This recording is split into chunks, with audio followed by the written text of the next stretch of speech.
Hello and welcome to New Filmmakers Los Angeles in partnership with Movie Maker magazine. My name is Danny DeLillo and we're here at the South Park Center, and I'm delighted to be joined by Christine, who's come all the way from Toronto to be with us. Thank you so much for being here, Christine. It's really a pleasure with your film Fuego. And for those that haven't seen it, let's take a look at a clip.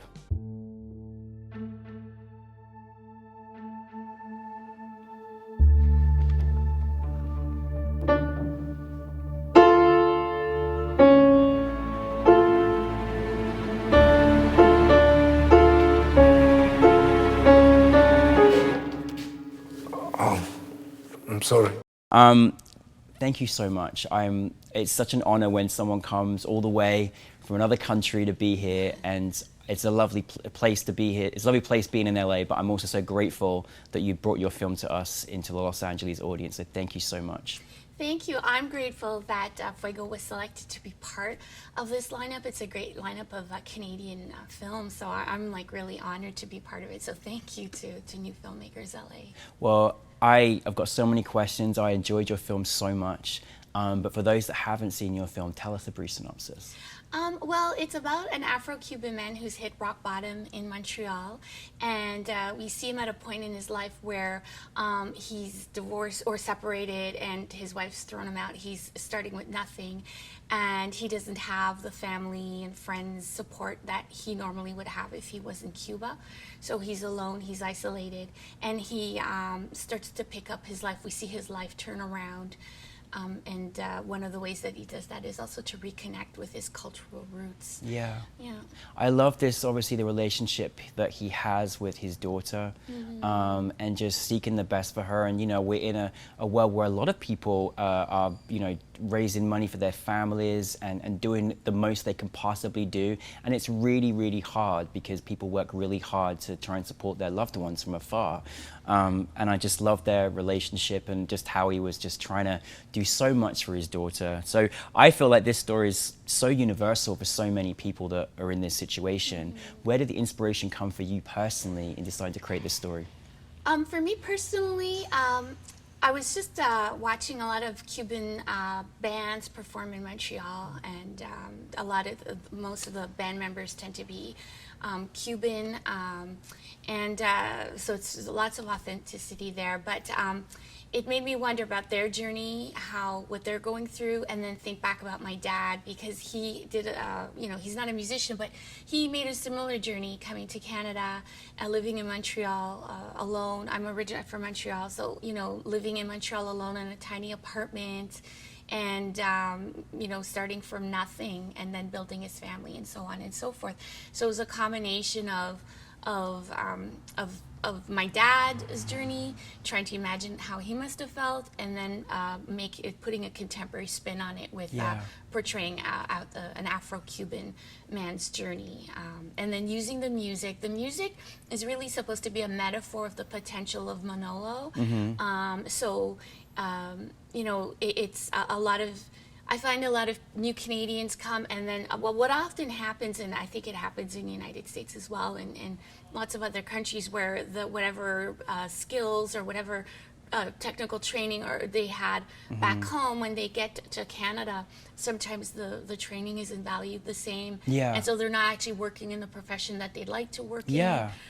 So in this film, the music is like to represent the potential, this gift that Manolo has to give to Quebec, and as representative of like what every newcomer can give to Quebec, to Canada. Of note is that the film is in French, English, and Spanish. Yes, it's amazing. And it was really important to me to represent like the reality of Montreal. It's also a reality of a lot of our cosmopolitan cities, like even LA, where, you know, there's people, all kinds of languages that are being spoken, and Montreal especially, you easily switch from English to French during your day, and in Manolo's case, he's speaking Spanish to his family. I love, even at the festival last night, you went from 3 languages in the space of like 30 seconds, and I was like, it's such a special gift to have, honestly, but it's beautiful. You know, the one thing that I found hard watching your film as well is just that kind of power trip, you know. I know the guy that was just obviously just kind of, you know, just just how people treat each other. And I think you articulated that well. And you don't always know people's stories and how hard they're fighting and the gifts they have and how we should treat everybody. But I love the journey you kind of took that character on, you know, to sort of have a better appreciation and a better understanding. Yeah, at some point, so we're talking about the character Mateo. Yeah. And yeah, like, so, you know, I guess that he was the antagonist of the film. Yeah. So, you know, to show his journey that, oh, wow, Manolo is more than I thought he was. And, Yeah. oh, okay, I'm going to maybe treat him with a little bit more respect. And so Mateo was written that way, but I have to say that the actor Davide Chiezese really put like 100% and really, you know, referred to his own, like, you know, people that he knows who are like that and really put that into the character. And he even improvised a little bit and you know, elevated the character. All of the actors, actually in my process, you know, I had them film what was in the script, but then after there would be a take where it's like, you know what, just have fun with it. We'd roll a little bit longer too, and kind of let the actors just discover something in the moment. And actually a lot of that is in the film. For example, at one point, Manolo, the character, and Jean, they bumped their oranges, and that was like spontaneous, you know. So it created a lot of really nice moments. But yeah, Davide really took Mateo seriously. Yeah, well, really brought it home. Yeah, most definitely. And you know, I love this is like a sort of love letter to your own family, and you know, a celebration, you know, of fantastic Cuban culture and well, the Cuban culture, yeah, that's not necessarily my culture. My dad's from Trinidad and Tobago, so for me it's like the Caribbean. I mean, you know, we were cousins in the Caribbean, so we speak Spanish, English, French, well, Creole. So the Cuban spin was just the contemporary spin. So I just want to. Oh yes. I don't want to pretend like I'm Cuban and. No, of course not. No, you were celebrating. I mean, it was great to see it. What I was going to say is great to see it celebrated in the film, because you know it's again, there's so many communities in these cities, and like you said last night, you know, there's not really enough. You know, we're trying to branch out in our representation of all the people that live in Canada, for example. And I think your film was a prime example of that, and you were sharing about, you know, your family being from Trinidad and Tobago and that experience and that journey as well. Yeah, and so like I said, my dad came with nothing and built his life. So like that's a bit like Manolo also. I have a feature version of the film, and in the feature version you see a little bit more of, you know, this like the short film is sort of like the I would say maybe the first half of the second act. So in the feature, you kind of see how he ends up where he is. Yeah. And then the rest of the film, you kind of see him climbing out of that hole that he's in.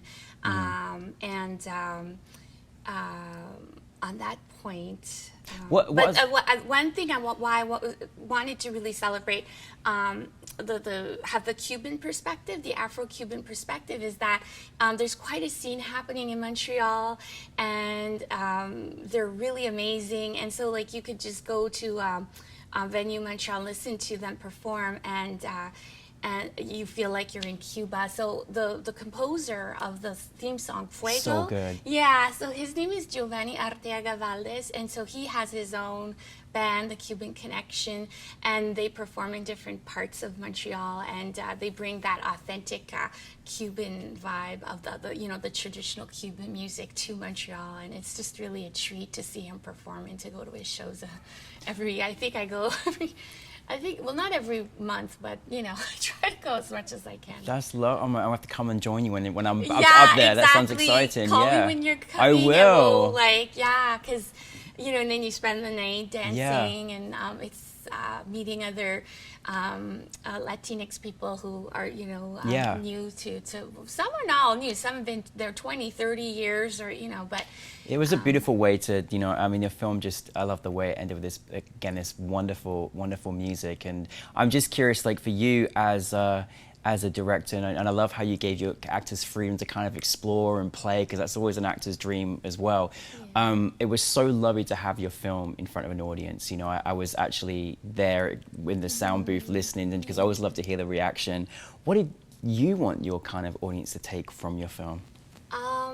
I wanted them to I wanted them to be inspired, to feel hopeful, because that's how the note of the film ends that way. So I want them to be uplifted and to like feel, okay, yeah, I'm gonna go out and do my thing, Yeah, you know. yeah. And like, you know, we're in a room full of aspiring filmmakers, so Yeah. you know, it's like, oh, yeah, I'm gonna, you know, things may be hard today, but Yeah. I'm gonna go and keep at it, and you know, good things will happen. Yeah. And the thing is, the film isn't like when I was in a program where I had mentors, and so, you know, crafting the screenplay.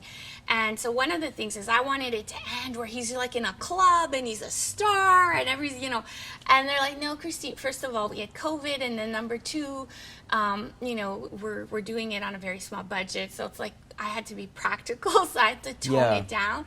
And so I said, I am going to get my performance that I want. And so it ended up being like in a rehearsal hall. And I love the way you did that though, Yeah. because it just felt from the journey of where the film started, he was that little bit closer to his dream and where he felt comfortable to express himself, you know. So you see where yeah. you know, it doesn't end like, oh my, he became a star. You know, no, it ends like, oh, like there's hope and he's on his path, on his way. Like you know, he confesses tells his daughter the truth, and because that's the other part of his story is the pressure to help family back home, but then he can't, and so he's you know, kind of ashamed to tell the truth that he's, you know, he's nothing. So but you know, but then, you know, it's a hopeful note, like things will turn around, things will get better.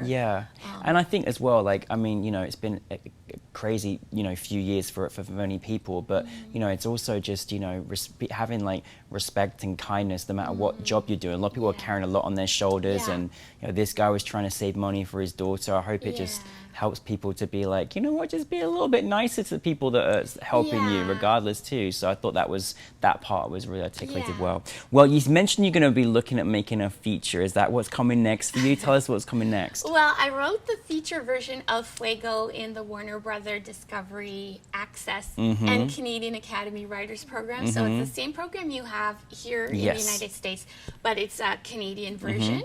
And so I pitched that idea. They loved it, and so I wrote. I'm into the second draft. So exciting. So now, like, I'm basically, you know, trying to connect with Warner Brother executives, or you know, to see where they own the option to it until the end of the year. But at the same time, I'm at the Canadian Film Center in the I'm in the Canadian Film Center in the Norman Jewison Film Program in the Writers Lab. So I'm going to be continuing to work on the feature version of Fuego, doing rewrites and packaging it so that I can, ideally, I think that because it's set in Montreal, so ideally the best thing would be like a co-production, if it could, you know, like with, you know, a U.S. producer and a Quebecois producer together and filming in Montreal. You know, the talent is there, the musicians are there, the Cuban musician, you know. That's my goal. That's but right now I'm in the rewrite stage, and I haven't yet, you know, packaged it. So that's the other thing. And, filmmaking, or I'm more a screenwriter, but you know, it's like you have to prepare that pitch package and start to pitch it to people. So. Well, we don't often get that question actually very often, and just if anyone out there, when they're packaging things together, and you're obviously going through this process right now, do you have any advice in how to put that, because it's quite daunting, isn't it? I'm sure sometimes when you're pitching something to studios and executives and people, how has that process been for you? Well, I've been learning a lot in the last year, for sure. So, you know, my recommendation is is always to have a hook, something attention getting at the top when you first introduce yourself. So, for example, I know I have a colleague, for example, who he wants to write a TV series about a hip hop star or whatever. So his lead in is, well, I worked in the music industry for, you know, X number of years. I was a producer for De La Soul for, you know, so all of a sudden, if you're like a producer and you're like, oh, okay, great. You know, the person's writing from experience. So it's always to have that hook. I love that. So I'm still trying to figure out what's my hook for, you know, for Fuego. And then, you know, you just have to have your log line, you have to have your short synopsis. and your characters. You know, I'm in the process of doing that, so I'm like, what You else got do you so need? many good hooks, though, Images, Christine. Don't worry, you'll be images. fine. Yeah, you know, I could just come and I Yeah. like, you know. Well, actually, my hook. My hook is, especially with this project, is just, you know, I wrote the feature with the Warner Brother, Yeah, you know, absolutely. Discovery Access program. So right away, people are like, oh, Listening okay, in. like tell me more. It's such an important piece of advice. And listen, I'm so grateful you came to be with us. You're super talented, and we're so excited for the next part of your journey. I really can't wait for this feature as well. But thank you for being with us, and thank you for coming to us in Los Angeles. Thank you. Thank you for you. having me. Thank you so much. Welcome to the family. Christine, everybody.